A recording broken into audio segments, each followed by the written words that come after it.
CPI party రాష్ట్ర మహాసభలు August 23, 24, 25 ఒంగోలులో 28వ మహాసభ జరగబోతున్నాయి. ఇప్పటికే 4 జిల్లాల సిపిఐ మహాసభలు కూడా పూర్తయింది.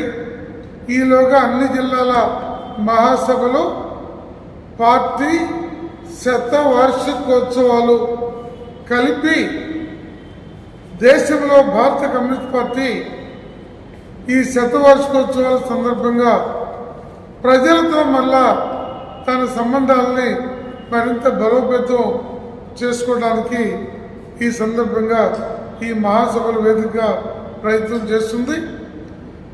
నారాయణ గారు చెప్పినట్లుగా అటు దేశంలో కానీ రాష్ట్రంలో కానీ 80% మంది ప్రజల్లో తీవ్రమైనటువంటి అసంతృప్తి నెలకొని ఉంది. అది అసంఘటిత రంగ కార్మికుల నుండి, రైతుల నుండి, నిరుద్యోగుల దాకా, రిటైర్డ్ అయిన ఉద్యోగుల నుండి ఇవాళ ప్రభుత్వంలో పనిచేస్తున్న వాళ్ళ దాకా ఇన్ని రకాల అసమ్మతులని అధిగమించడానికి కావలసిన వాస్తవ రూపంలో కేంద్ర రాష్ట్ర ప్రభుత్వాలు పనిచేయట్లేదు, గాలిలో మేడలు కడుతున్నాయి. ఈ నేపథ్యంలోనే మన రాష్ట్రంలో కూడా రాష్ట్ర ప్రభుత్వం గత 5 సంవత్సరాలలో ఆర్థిక వ్యవస్థాపరమైన విధ్వంసం నుండి మళ్ళా రాష్ట్ర పునర్నిర్మాణం జరుగుతున్న క్రమంలో ఎన్నికల వాగ్దానాలన్నిటి కూడా అమలు జరపాల్సిన బాధ్యత ప్రభుత్వం మీద ఉంది. సూపర్ 6లో గ్యాస్ ఇచ్చిన నిన్న విద్యార్థులకు సంబంధించి ఎంతమంది ఉంటే అంతమందికి ఇచ్చిన, ఇంకా మహిళలకి నెలకు 1500 రూపాయలు ఇచ్చే స్కీమ్ దగ్గర నుండి, బస్సుల దగ్గర నుండి ఈ నెలలో రైతులకి ఈ రైతు బంధుకు సంబంధించిన భరోసా ఇచ్చేటువంటి క్రమంలో ఉన్న మిగిలిన వాటన్నిటిని కూడా సత్వరం అమలు జరపాలి. సంవత్సర కాలం పాటు ఈ డిమాండ్స్ మీద మేము ఒత్తిడి చేయాల. ఇప్పుడు 2వ సంవత్సరంలోకి వచ్చిన తర్వాత ప్రభుత్వం బాధ్యత అది.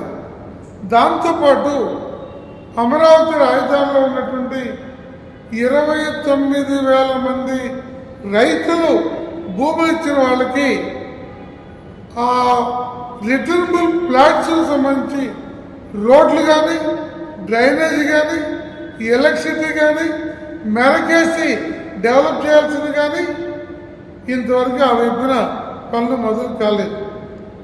అలాగే కౌలు సాధారణంగా మేలో వేయాలి.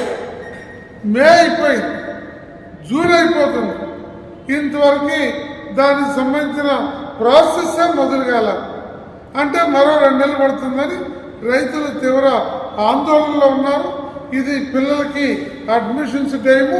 అందువల్ల ఏ రైతులైతే రాజధానికి మూల స్తంభాలుగా ఉండి భూములు ఇచ్చారో, ఏ రైతులైతే గత ప్రభుత్వం ఓడిపోయి ఈ ప్రభుత్వానికి అధికారం రావడానికి కీలకంగా పనిచేశారో ఆ రైతులకి కౌలు డబ్బులు వేయడానికి తటపడాయింపులు ఆలస్యం అవటం అనేటువంటిది ఏమాత్రం కూడా ఈ ప్రభుత్వ వైఖరి సరైనది కాదు. యుద్ధ ప్రాతిపదికన వాళ్ళకి డబ్బులు అయ్యాయి. అలాగే వాళ్ళ అవసరాలకి ఈ రైతులకు ఇచ్చిన ప్లాట్స్ని బ్యాంకులో పెట్టి లోన్ తీసుకునేదాన్ని. దీనికి ఏమి ఇబ్బంది ఉంది? ఒక గవర్నమెంట్ జీవో ఇస్తే చాలు. దీనికి వాళ్ళు డబ్బులు ఇచ్చే పని లేదు, పెట్టుబడి లేదు. అందువల్ల ప్రతి రైతు వాళ్ళ ప్లాట్స్ మీద వాళ్ళ అవసరాలకి రుణం తీసుకునేటువంటి దాన్ని కూడా సక్షమం చేయాలని కూడా ముఖ్యమంత్రి గారిని ఈ సందర్భంగా గుంటూరులోనే ఉన్నాడు కాబట్టి మేము వారికి విజ్ఞప్తి చేస్తున్నాము. అలా కాకపోతే మళ్ళీ తిరిగి రైతులు వీధుల్లోకి మీ ప్రభుత్వంలో కూడా రావాల్సిన పరిస్థితి ఏర్పడుతుందని తెలియజేస్తుంది.